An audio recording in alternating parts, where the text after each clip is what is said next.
कि jointly controlled operation क्या होता है। जो मैंने बोला था ना 3 फॉर्म है जेवी का, एक जॉइंटली कंट्रोल्ड एंटिटी, एक जॉइंटली कंट्रोल्ड ऑपरेशन और एक जॉइंटली कंट्रोल्ड एसेट। तो आइए मैं जॉइंटली कंट्रोल्ड ऑपरेशन के बारे में आपको कुछ सुनाता हूं। पहला बात, जॉइंटली कंट्रोल्ड ऑपरेशन एक सेपरेट लीगल एंटिटी नहीं है, अलग से एंटिटी नहीं बना। एंटिटी बना देते तो जेसीई हो जाता ना, फिर तो उसका पढ़ाई तो पढ़ ही चुके हैं। ये जेसीओ है, सेपरेट एंटिटी नहीं है। तो सर कैसे काम चलता है, पहले सुनो। ए लिमिटेड और बी लिमिटेड मिलके मान लो एक जेसीओ बनाया, जेसीओ, ठीक है। ए का 60% स्टेक ही है, बी का 40% स्टेक ही है मान लो। ए और बी लिमिटेड दोनों ने अपना अपना रिसोर्सेस कंबाइन किया, ऑपरेशन कंबाइन किया, धंधा कंबाइन किया और बोला, मान लो ए लिमिटेड टेक्सटाइल बनाता, कपड़ा मैन्युफैक्चर करता है, जैसे लेडीज जेंट्स का रेडीमेड गारमेंट बनाता है, और बी लिमिटेड मान लो एम्ब्रॉयडरी करके, डिजाइनिंग करके मार्केटिंग करता है। दोनों ने बोला चलो कंबाइन करते हैं ऑपरेशन को, मिलके एक तो जेवी बनाते हैं, जॉइंटली कंट्रोल्ड ऑपरेशन रहेगा। तुम्हारे एसेट लाइबिलिटी तुम्हारे पास रहेंगे, मेरी एसेट लाइबिलिटी मेरे पास रहेगी। तुम रॉ मटेरियल, ए को बी बोल रहा है, तुम रॉ मटेरियल खरीद के आधा माल बना करके मेरे को दे देना, हम एम्ब्रॉयडरी वगैरह कर करके मार्केट में बेच देंगे, अपन बांट लेंगे रेवेन्यू को। तेरा खर्चा तेरा, मेरा खर्चा मेरा, रेवेन्यू अपने बांट लेंगे। कुछ इस तरह का स्टोरी, इसको बोलते जॉइंटली कंट्रोल्ड ऑपरेशन, ठीक है।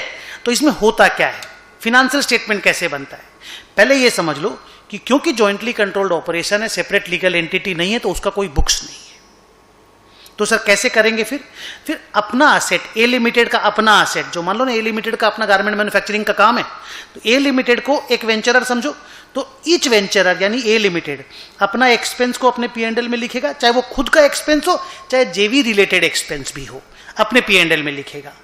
अपनी असेट को ओन करेगा, लायबिलिटीज रिकॉर्ड करेगा, और इन सबको जैसे P&L बैलेंस शीट में जैसे लिखता है वैसे लिखेगा।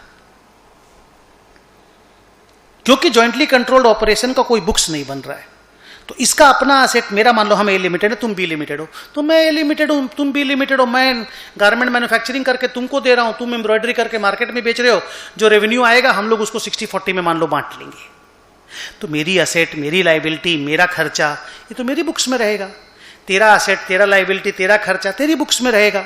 सिर्फ जो माल बिक्री होगा तुम 60% मेरे को दे देना, 40% तुम रख लेना, तो हम रेवेन्यू का 60% अपने P&L में रेवेन्यू में लिख लेंगे। देखो, share of sale of jointly controlled operation and share of closing stock of jointly controlled operation will be included in our P&L and balance sheet.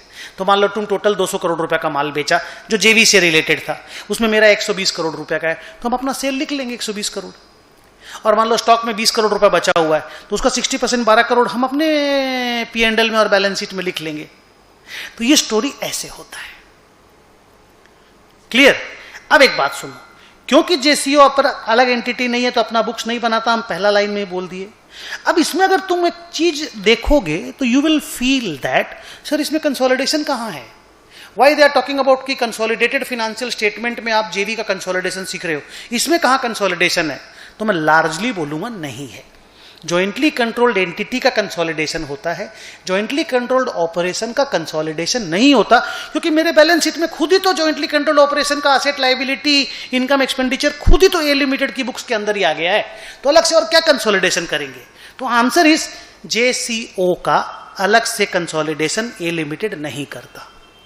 लेकिन हाँ, एक कॉमन सेंस का बात करता हूं, आपको अच्छा लगेगा कि अगर मान लो ए लिमिटेड का अलग से कोई सब्सिडरी है या कोई एसोसिएट है, तो ए लिमिटेड उसका तो कंसोलिडेटेड बैलेंस शीट बनाता होगा, ए और एस का मिला के।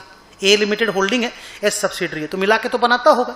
तो तुम बोलोगे कि सर फिर के लिमिटेड, जो के लिमिटेड तो नहीं बोलेंगे, वो जो जेसीओ था उसके रिगार्ड का असेट, लायबिलिटी, इनकम, एक्सपेंस वो ऑलरेडी ए के बैलेंस शीट में है, वहां से कंसोलिडेटेड बैलेंस शीट में ऑटोमेटिकली चला जाएगा। तो मैंने उसके लिए एक पैराग्राफ बना करके तुम्हारे सामने लिखा, देखो, if the वेंचरर has any subsidiary or any associate, then the same figures as given in para 3, 4, 5 जो भी ऊपर में तुमने पढ़ा, they will be taken to the consolidated financial statements naturally. Okay, तो आप ये समझ के चलो कि जॉइंटली कंट्रोल्ड ऑपरेशन का अलग से कंसोलिडेशन करने की जरूरत नहीं है। इसीलिए इन्होंने फिनेंशियल इंटरेस्ट या रिपोर्टिंग ऑफ इंटरेस्ट इन जेवी नाम दिया एएस का।